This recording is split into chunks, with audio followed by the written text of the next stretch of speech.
Good morning, champion. This is Professor Aswan from Government College of Technology. I am having my technical champion Bhavadharani along with me. இப்போ இன்னைக்கு என்ன பார்க்க போற topic என்ன அப்படின்னு பாத்தீங்கன்னா volumetric efficiency of reciprocating compressor. ஒரு reciprocating compressor இருக்கு, அதுக்கு வால்யூமெட்ரிக் எஃபிஷியன்சி எப்படி கண்டுபிடிக்கிறதுன்னு பார்க்க போறோம். அதுக்கு சில ஃபார்முலா இருக்கு, வேரியபிள் இருக்கு, அதை நம்ம தெரிஞ்சுக்க போறோம். எப்பவுமே வந்து வால்யூமெட்ரிக் எஃபிஷியன்சினா என்ன ratio? The ratio between the actual volume at the entry of compressor to the theoretical swept volume. So actual வால்யூத்துக்கும் தியரிட்டிக்கல் வால்யூத்துக்கும் உள்ள ரேஷியோ தான் வந்து வால்யூமெட்ரிக் எஃபிஷியன்சி சொல்றாங்க. அது ஃபார்முலாவா எப்படி வடிவமைக்கிறாங்க? ஃபார்முலாவா எப்படி சொன்னானா mass dot into venturi divided by mass flow rate into volume at entry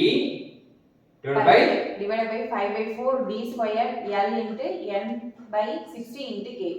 அவ்வளவுதான். மாஸ் ஃப்ளோ ரேட் தெரியும், வால்யூம் அட் என்ட்ரி நம்ம தெரிஞ்சுப்போம். அப்புறம் வந்து 5/4 d square L ன்றது சிலிண்டரோட வால்யூம், n வந்து rpm ல கொடுத்ததுனால rps ஆ மாத்தனால 60 ஆல வகுத்துறோம், k வந்து நம்பர் ஆஃப் சிலிண்டர் ன்னு தெரிஞ்சுக்கிறோம்.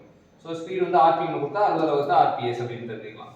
ஓகே, இப்போ வால்யூமெட்ரிக் எஃபிஷியன்சி வந்து வேற விதமா எப்படி சொல்லுவாங்க? 1 plus c minus c pressure higher divided by pressure lower power of 1 by n. So என்ன சொல்லுவாங்கன்னா volumetric efficiency equal 1 plus c minus c, ஒரு plus c ஒரு minus c ஆச்சு. 1 plus c minus c open the bracket p higher divided by p lower whole power of 1 by n. higher தான் மேல வரணும், ஏனா வந்து அப்பதான் வந்து அதுக்கு சம் மதிப்பு வரும். சரி, அடுத்து அது வேற மாதிரி சொல்றாங்க. இது எப்படி சொல்றோம்? 1 plus c minus c bracket p condenser divided by p evaporator close bracket power of 1 by n. So என்ன சொல்றாங்க அப்படினு பாத்தீங்கன்னா ஹையர் பிரஷர் வந்து கண்டென்சர் பிரஷர், லோயர் பிரஷர் வந்து எவாபரேட்டர் பிரஷர் அப்படின்னு ஞாபகம். ஹையர் பிரஷர் வந்து condenser pressure, lower pressure evaporator. இப்போ கிளியரன்ஸ் ரேஷியோனா என்ன? Clearance ratio equal to Vc divided by Vs. Vc னா கிளியரன்ஸ் வால்யூம் அர்த்தம், Vs னா ஸ்வெப்ட் வால்யூம் அர்த்தம். n ன்றது என்ன? Polytropic index. சோ இதான் வந்து வால்யூமெட்ரிக் எஃபிஷியன்சிக்கான நம்ம முக்கியமான விஷயம். இப்போ எந்த ஒரு இதுவா இருந்தாலுமே வந்து நம்ம காம்படிட்டிவ் எக்ஸாம்னாலுமே என்ன பண்ணுவாங்க அப்படின்னா முக்கியமான விஷயத்தை தான் கேட்பாங்க. முக்கியமான விஷயம் வால்யூமெட்ரிக் எஃபிஷியன்சி. ரெஃப்ரிஜரேஷன்ல கம்ப்ரஸர்ல வால்யூமெட்ரிக் எஃபிஷியன்சி ரொம்ப முக்கியமானது. நம்ம அடுத்து என்ன தெரிஞ்சுக்க போறோம்னா try compression and wet compression என்னன்னு பார்ப்போம். இப்போ நம்ம என்ன பார்க்க போறோம்னா try compression with wet compression பார்க்க போறோம். ட்ரை கம்ப்ரஷன் என்ன? Dry compression entry point to the compressor is from the saturated vapor. So வந்து இதான் வந்து saturated vapor line. saturated vapor லைன்ல இருந்து நம்ம கம்ப்ரஷன் பண்ணோம் அப்படினா saturated நம்ம கொடுக்கப்பட்ட வேப்பர் வந்து saturated வேப்பரா இருந்தது, லிக்விட்லாம் இல்லாம இருந்தது அப்படினா saturated வேப்பர் வச்சு கம்ப்ரஷன்னா ட்ரை கம்ப்ரஷன். வெட் கம்ப்ரஷன் என்ன? Wet compression entry point to the compressor is from wet region. Example வந்து mixture of liquid and vapor. So wet ரீஜன்னாலே வந்து லிக்விடும் வேப்பரும் கலந்த இடம்னா இந்த இடம் தான் லிக்விடும் வேப்பரும் கலந்த இடம். சோ இன்புட் இங்க இருந்து எடுத்து அப்படி பண்ணோம்னா அது வெட் கம்ப்ரஷன் சொல்றாங்க. சோ இந்த கர்வுக்குள்ள இருந்தா அது லிக்விடும் வேப்பரா இருக்கும், இந்த கர்வுக்கு சேச்சுரேஷன் கர்வ் லிக்விட் கர்வுக்கு இந்த எடுத்தோம்னா நம்ம ட்ரை கம்ப்ரஷன் சொல்லலாம். சோ இங்க 1 to 2 வந்து நீங்க பாக்குறீங்க, 1 to 2 வந்து ட்ரை கம்ப்ரஷன், 1' to 2' வந்து வெட் கம்ப்ரஷன். வெட் கம்ப்ரஷனால என்னென்ன தீமைகள்லாம் ஏற்படுது? ரெஃப்ரிஜரேஷன் எஃபெக்ட் வந்து டிக்ரீஸ் ஆகும். liquid present in refrigerant mixture can wash away the lubricant. wear வந்து அதிகமாகும், wear and tear வந்து அதிகமாகும், can damage compressor valve damage ஆகும். சோ முக்கியமா என்னன்னா நமக்கு COP ல வந்து ரெஃப்ரிஜரேஷன் எஃபெக்ட்ன்றது மேல உள்ள வேல்யூல அதை வந்து கம்மி பண்ணிடுவான். ரெஃப்ரிஜரேஷன் எஃபெக்ட் கம்மி பண்ணா ஆட்டோமேட்டிக்கா COP கம்மி பண்ணிடுவான்.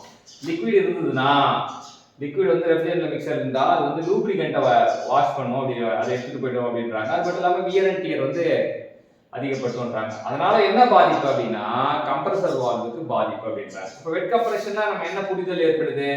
incomplete evaporation of the refrigerant தான் வெட் கம்ப்ரஷன். சோ வெட் கம்ப்ரஷனால என்ன நிகழ்வு அப்படின்னா ஒரு இன்கம்ப்ளீட் எவாபரேஷன் அப்படின்றது நமக்கு நடக்கும் அப்படின்றது. சோ இந்த படம் மூலமா நம்ம என்ன கத்துக்கிட்டோம்னா ட்ரை கம்ப்ரஷன் வெட் கம்ப்ரஷன் என்ன கத்துக்கிட்டோம், அப்புறம் வெட் கம்ப்ரஷனால என்னென்ன பாதிப்புன்னு கத்துக்கிட்டோம். சோ வெட் கம்ப்ரஷன்னா வந்து எவாபரேஷன் இன்கம்ப்ளீட் ஆகுதுன்னு சொல்லி தெரிஞ்சுக்கிட்டோம். இதெல்லாம் கத்து கொடுத்த பவதாரணிக்கு தேங்க்யூ சொல்லுவோம். Good morning, champion. This is Professor Aswan from Government College of Technology. I am having my technical champion along with me, Kavipriya. So என்ன பார்க்க போறோம் அப்படின்னா effect of variation in parameters on the performance of VCRS. So எப்பவுமே வந்து ஒரு பெர்ஃபார்மன்ஸை வந்து நம்ம கவனிக்கிறது ரொம்ப முக்கியமான விஷயம். இங்கே வேப்பர் கம்ப்ரஷன் ரெஃப்ரிஜரேஷன் சிஸ்டம் இருக்கு, அது வந்து நம்ம என்ன விஷயம் செஞ்சா என்ன நடக்கும் அப்படின்னு தான் கேட்பாங்க. ஸோ வந்து இங்கே ஃபர்ஸ்ட் என்ன சொல்கிறாங்க கேஸ் 1ல? கேஸ் 1ல Decrease in evaporator pressure. So evaporator ப்ரெஷரை டிக்ரீஸ் பண்ணுறாங்க. எவாப்ரேட்டர் ப்ரெஷரை டிக்ரீஸ் பண்ணும்போது இப்போ 1 to 2 இருக்கு. 1 to 2 வந்து என்ன process? 1 to 2. Compression process. 2 to 3. 2 to 3. Heat rejection process. 3 to 4.